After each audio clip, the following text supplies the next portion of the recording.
Assalamualaikum warahmatullahi wabarakatuh. Ia adalah wanita cerdas, lembut tutur katanya, dan penuh semangat dalam menuntut ilmu. Namanya harum sepanjang sejarah Islam.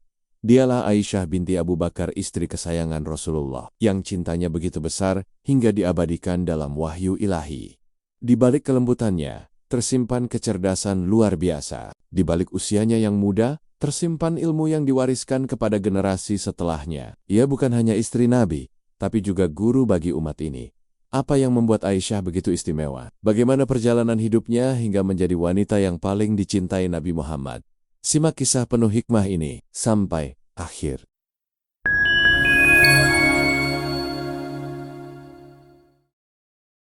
Rasulullah Shallallahu Alaihi Wasallam membuka lembaran kehidupan rumah tangganya dengan Aisyah radhiyallahu anhu yang telah banyak dikenal. Ketika wahyu datang pada Rasulullah Shallallahu Alaihi Wasallam, Jibril membawa kabar bahwa Aisyah adalah istrinya di dunia dan di akhirat, sebagaimana diterangkan di dalam hadis riwayat Tirmidzi dari Aisyah radhiyallahu anhu. Jibril datang membawa gambarnya pada sepotong sutra hijau kepada Nabi lalu berkata, "Ini adalah istrimu di dunia dan di akhirat." Dialah yang menjadi sebab atas turunnya firman Allah Subhanahu wa Ta'ala yang menerangkan kesuciannya dan membebaskannya dari fitnah orang-orang munafik. Aisyah dilahirkan 4 tahun sesudah Nabi Shallallahu Alaihi Wasallam diutus menjadi rasul.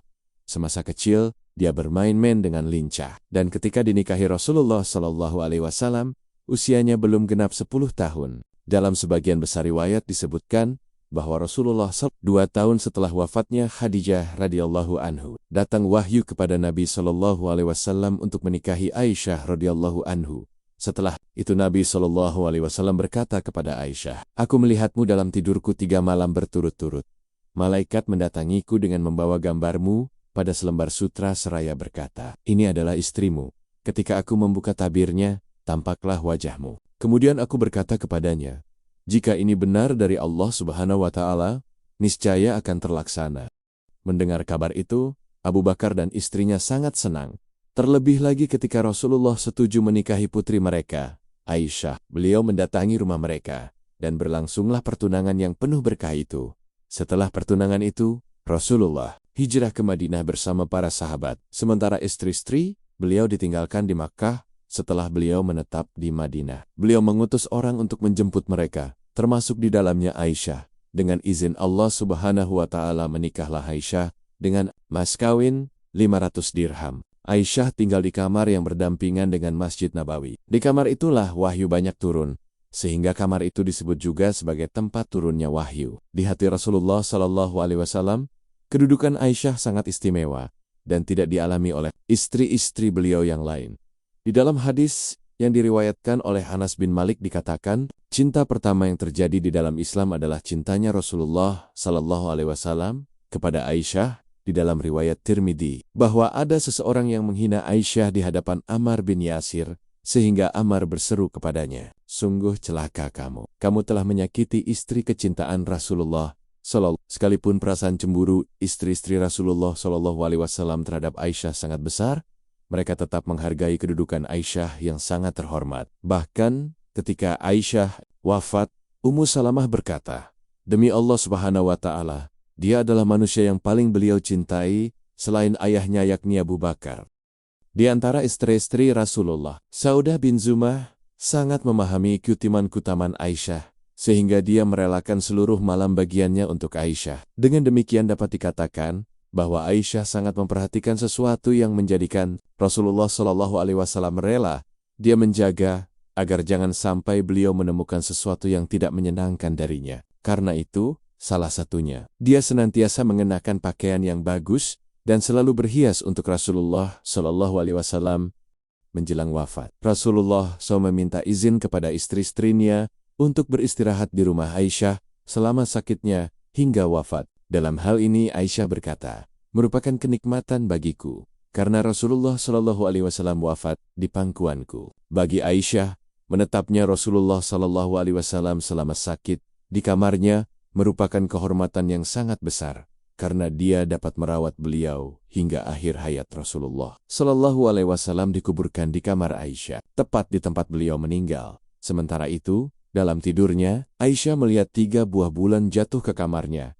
Ketika dia memberitahukan hal ini kepada ayahnya, Abu Bakar berkata, "Jika yang engkau lihat itu benar, maka di rumahmu akan dikuburkan 3 orang yang paling mulia di muka bumi." Ketika Rasulullah wafat, Abu Bakar berkata, "Beliau adalah orang yang paling mulia di antara ketiga bulanmu." Ternyata Abu Bakar dan Umar dikubur di rumah Aisyah. Setelah Rasulullah SAW wafat, Aisyah senantiasa dihadapkan pada cobaan yang sangat berat.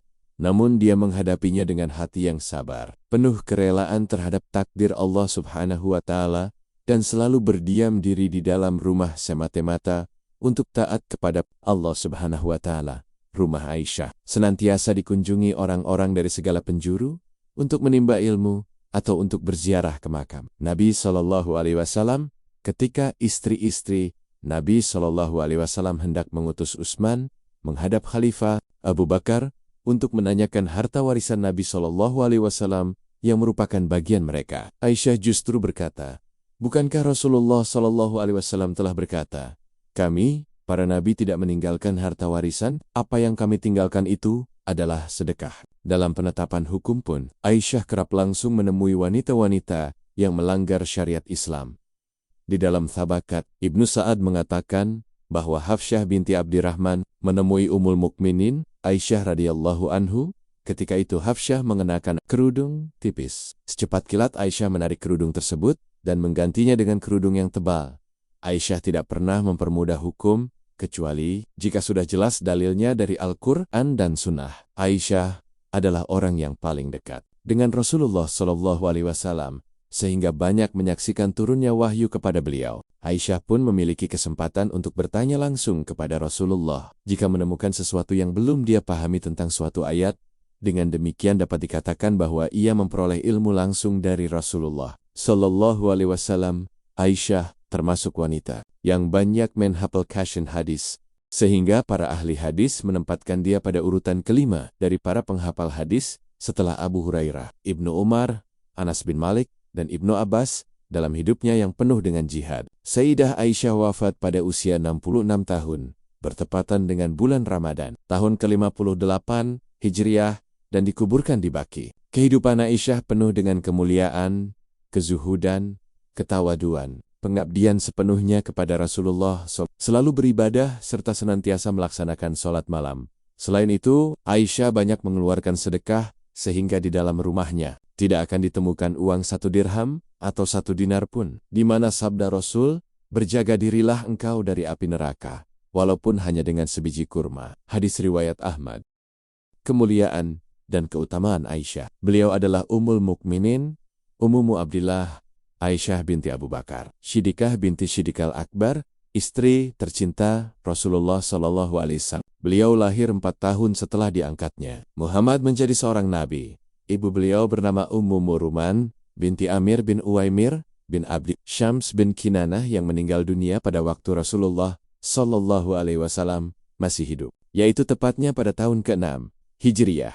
Rasulullah SAW menikahi Aisyah 2 tahun sebelum hijrah melalui sebuah ikatan suci yang mengukuhkan gelar Aisyah menjadi Ummul Mukminin. Tatkala itu Aisyah masih berumur 6 tahun. Dan Rasulullah SAW membangun rumah tangga dengannya setelah berhijrah, tepatnya pada bulan Syawal tahun ke-2 Hijriah, dan ia sudah berumur 9 tahun. Aisyah menceritakan, Rasulullah SAW menikahiku pasca meninggalnya Khadijah, sedang aku masih berumur 6 tahun, dan aku dipertemukan dengan beliau tatkala aku berumur 9 tahun. Para wanita datang kepadaku, padahal aku sedang asik bermain ayunan, dan rambutku terurai panjang. Lalu mereka menghiasiku dan mempertemukan aku dengan Nabi SAW. Kemudian biduk rumah tangga itu berlangsung dalam suka dan duka selama 8 tahun 5 bulan, hingga Rasulullah SAW meninggal dunia pada tahun 11 Hijriah. Sedang Aisyah baru berumur 18 tahun. Aisyah adalah seorang wanita berparas cantik berkulit putih. Sebab itulah ia sering dipanggil dengan Humairah.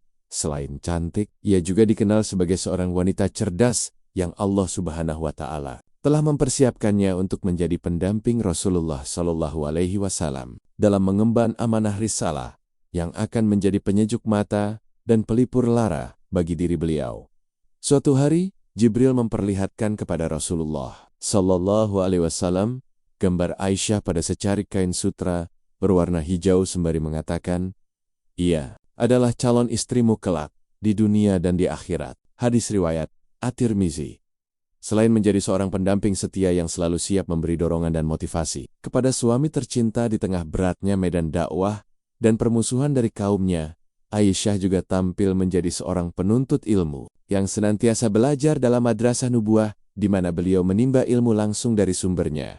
Beliau termasuk orang yang banyak meriwayatkan hadis dan memiliki keunggulan dalam berbagai cabang ilmu, di antaranya ilmu fikih, kesehatan, dan syair Arab.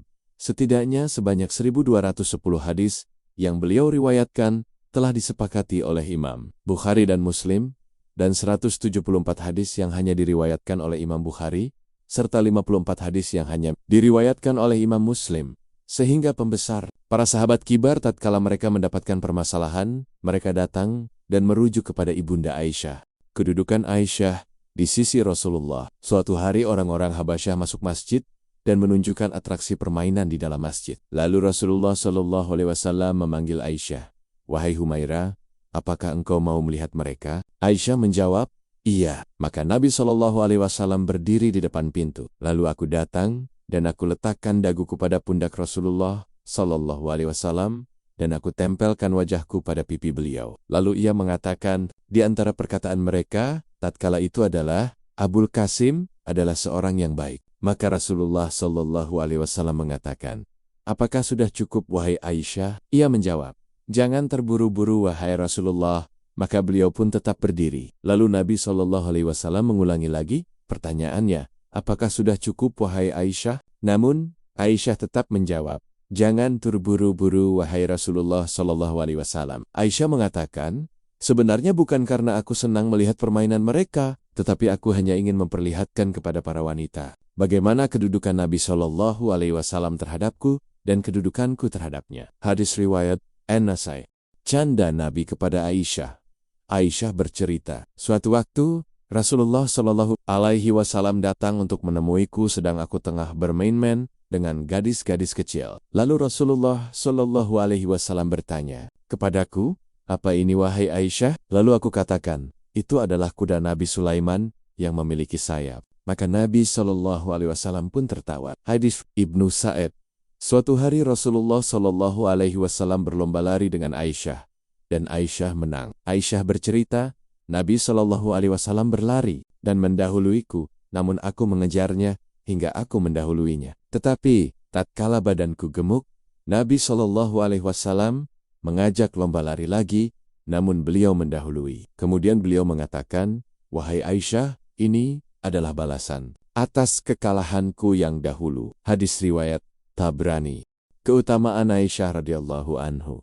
Banyak sekali keutamaan yang dimiliki oleh Ibunda Aisyah. Sampai-sampai Rasulullah SAW pernah mengatakan dalam sabdanya, "Orang yang mulia dari kalangan laki-laki banyak, namun yang mulia dari kalangan wanita hanyalah Maryam binti Imran dan Asiyah istri Fir'aun." Dan keutamaan Aisyah atas semua wanita seperti keutamaan sarit atas segala makanan. Hadis riwayat Bukhari dan Muslim.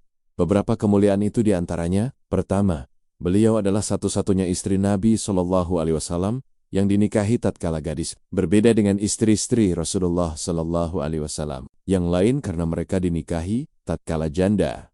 Aisyah sendiri pernah mengatakan, "Aku telah diberi 9 perkara yang tidak diberikan kepada seorang pun setelah Maryam. Jibril telah menunjukkan gambarku tatkala Rasulullah SAW diperintah untuk menikahiku. Beliau menikahiku tatkala aku masih gadis dan tidaklah beliau menikahi seorang gadis kecuali diriku. Beliau meninggal dunia sedang kepalanya berada dalam dekapanku, serta beliau dikuburkan di rumahku. Para malaikat menaungi rumahku.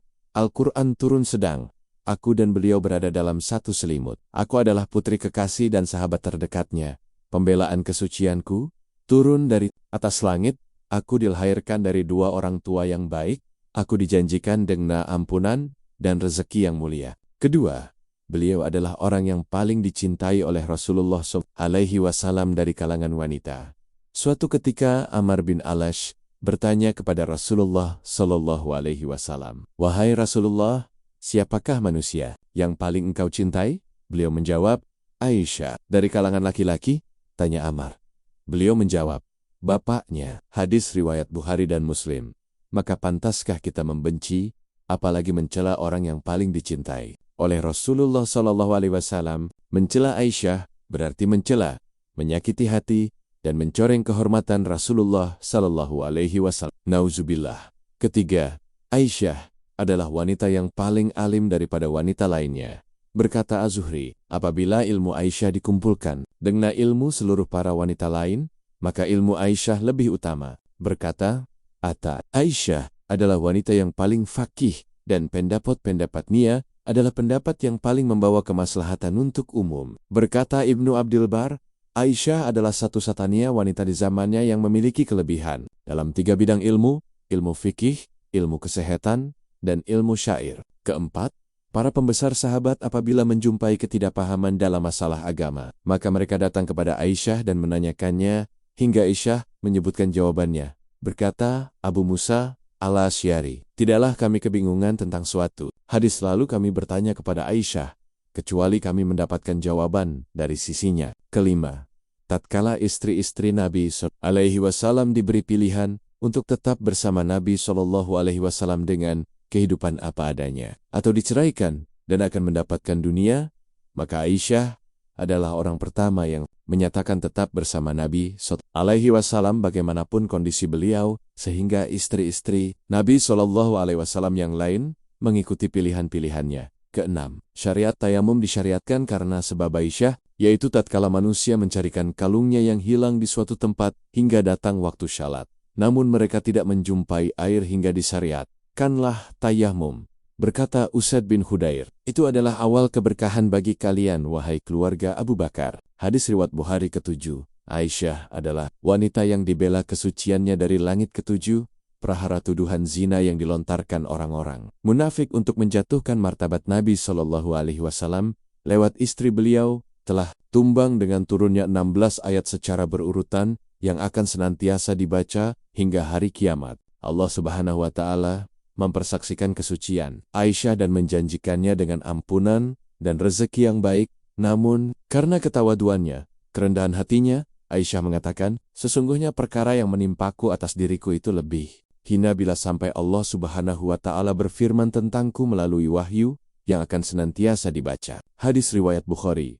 Oleh karenanya, apabila Masruq meriwayatkan hadis dari Aisyah, beliau selalu mengatakan, telah bercerita kepadaku Siddiqah binti Siddiq, wanita yang suci dan disucikan. Kedelapan, barang siapa yang menuduh beliau telah berzina maka dia kafir, karena Al-Quran telah turun dan menyucikan dirinya. Berbeda dengan istri-istri Nabi SAW yang lain. Kesembilan, dengan sebab beliau, Allah Subhanahu wa Ta'ala mensyariatkan hukuman cambuk bagi orang yang menuduh wanita musyanat yang menjaga diri berzina tanpa bukti yang dibenarkan. Syariat ke-10, tatkala Rasulullah SAW sakit, beliau memilih tinggal di rumah Aisyah, dan akhirnya beliau pun meninggal dunia dalam dekapan Aisyah. Berkata Abu Wafa Ibnu Akil, lihatlah bagaimana Rasulullah SAW memilih untuk tinggal di rumah Aisyah tatkala sakit, dan memilih bapaknya Abu Bakar untuk menggantikannya mengimami manusia. Namun mengapa keutamaan agung semacam ini bisa terlupakan oleh hati orang-orang Rafidah? Padahal hampir-hampir saja keutamaan ini tidak luput sampai pun oleh binatang. Bagaimana dengan mereka? Aisyah meninggal dunia di Madinah malam Selasa, tanggal 17 Ramadan 57 Hijriah, pada masa pemerintahan Muawiyah, di usianya yang ke-65 tahun. Setelah berwasiat untuk disyalati oleh Abu Hurairah, dan dikuburkan di pekuburan Baqi pada malam itu. Juga, semoga Allah Subhanahu wa Ta'ala meridhoi Aisyah dan menempatkan beliau pada kedudukan yang tinggi di sisi Rabb-Nya. Amin ya Rabbal Alamin.